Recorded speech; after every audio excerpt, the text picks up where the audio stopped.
There's a lot of success as individuals, in terms of growth, in terms of learning, in terms of collective behavior. And so, thank you, Mark, for that gift, for that phrase, but I think it captures something quite important. First of all, I'd like to thank all of you for coming this evening to celebrate our joint work. The establishment of the GPIA, now the SGPIA. It's wonderful for me and for all of us, I think, especially to see our graduates who are working all over the world. The faculty is very proud of you graduates, and graduates, I think we're all proud of the faculty too.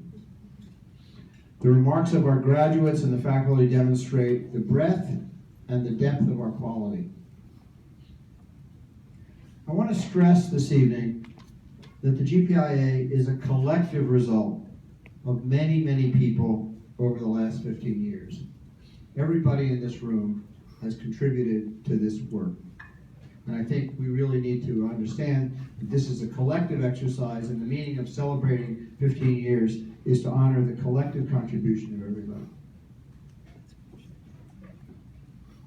For the first several graduations, I was very proud of the fact that I knew every student's face by name. After a while, that became impossible. We are many. We've worked hard, and we've learned a lot together. Since 2001, we've offered, by my count, 1,540 courses. We've had over 2,000 graduates from 80 countries. We've sent about 1,000 students on the IFP. Fabiola can correct me. Is that right? To 30 countries. We've participated in 100 public information sessions. I remember them. I participated with Phil in about 85 of them. Where's Phil? Phil. Right. Fitting the theme of this evening, I'd like to reflect a bit on some of our original assumptions in the design of the GPIA. Some hold true today, others have changed as the world has changed. We always believed that we would focus more on the developing countries, more than on the industrialized countries. While there continue to be many compelling problems facing the rich countries, we didn't send students to Paris or to Florence, but rather to Buenos Aires, to Ethiopia, to Mumbai, among others. Over the years, I have a sense that the North and the South have come to resemble each other in many respects, and their interdependence is increasingly evident. Perhaps it's time to think a little bit more about the North, particularly what is happening in Europe, as Jonathan suggested, and what its implications are for the rest of the world. We also decided in 2001 not to focus very much on foreign policy, especially U.S. foreign policy, because that was a priority subject on many programs around the country. But as you have demonstrated this evening, the world has changed dramatically since 9/11, since 2001. And U.S. policy and the wars on terror and the wars in Afghanistan and Iraq and now in Syria have heavily affected the international community. In some places, a war on terror has replaced a war on poverty. The events in Syria, Paris, Bamako, and others all suggest that we probably have to think more about how we can critically address this issue of foreign policy.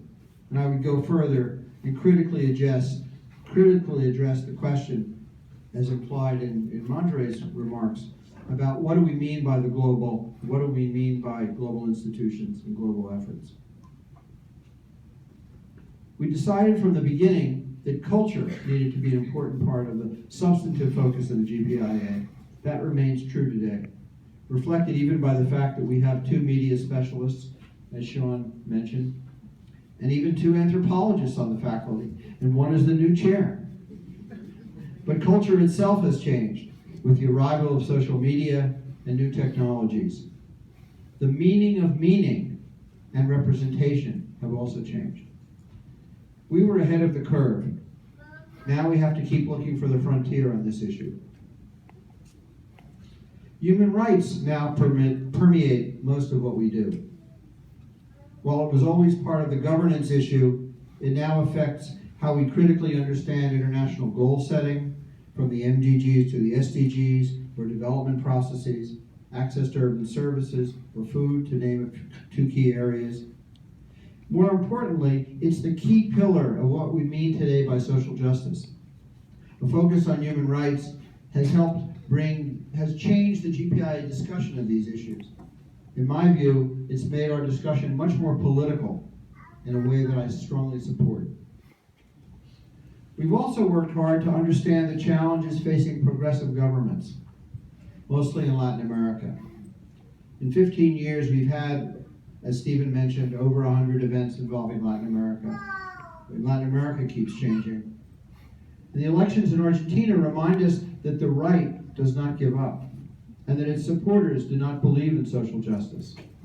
And these pressures are seen today in Brazil, in Chile, in Colombia, and in Ecuador.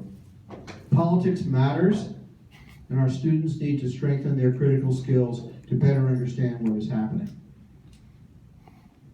We also believed from the outset that cities play a critical role in determining our future.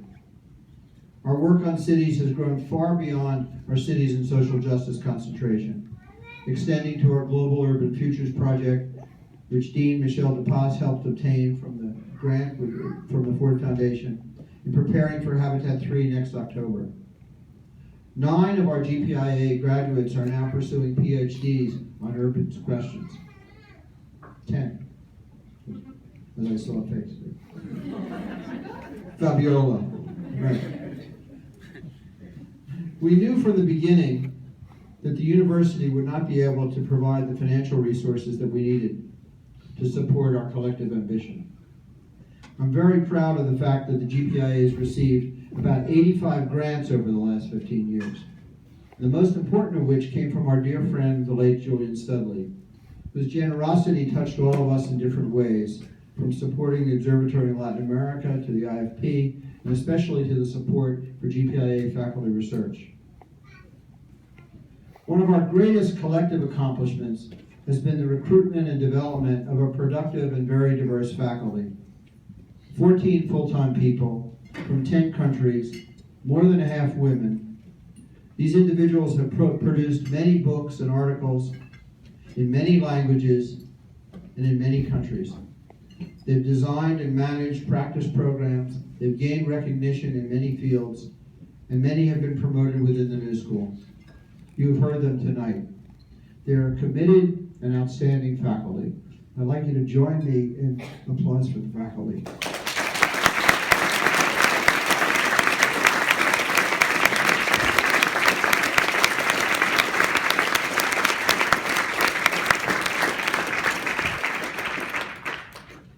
A central and really critical figure in this experience has been Phil Acree.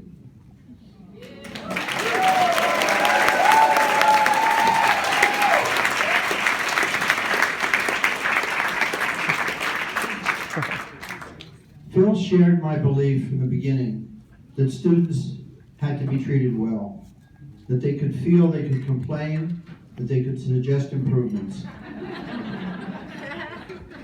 Phil and I never really talked about this explicitly, but this was our way of working. We understood each other. Not everyone always agreed, but I always believed that it was very important that the doors were open to students. And for me, it was the single most distinguishing factor of our program. We are not a factory, and we don't need to operate as if we are. Phil has done an outstanding job over many years with the support of many student workers. And one of these, Christina McElderry, over there, I also like to particularly. She's been a continuing steady hand who's helped in many ways that most of us don't really know about, but believe me, she has been there.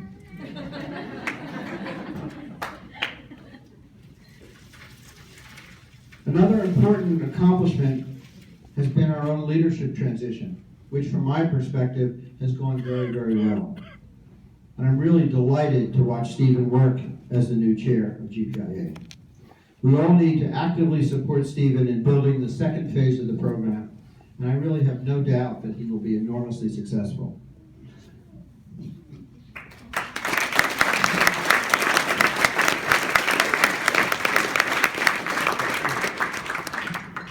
For my part, I'm very happy to be a full-time faculty member, teaching, doing research on subjects which I care deeply. I'm working hard with students on developing a critically constructive approach to the Habitat 3 process. My impression is that I'm busier than before, both in the university and outside. Finally, I think that above all, we must think of ourselves as a community which cares about and respects each other. The success of our students and faculty colleagues should be a primary concern. We need to build upon our collective legacy of our first 15 years and insist that here at the new school, in our space, we treat each other with care and respect. Our diversity is our greatest strength. Let's build on it. Onward. Thank you.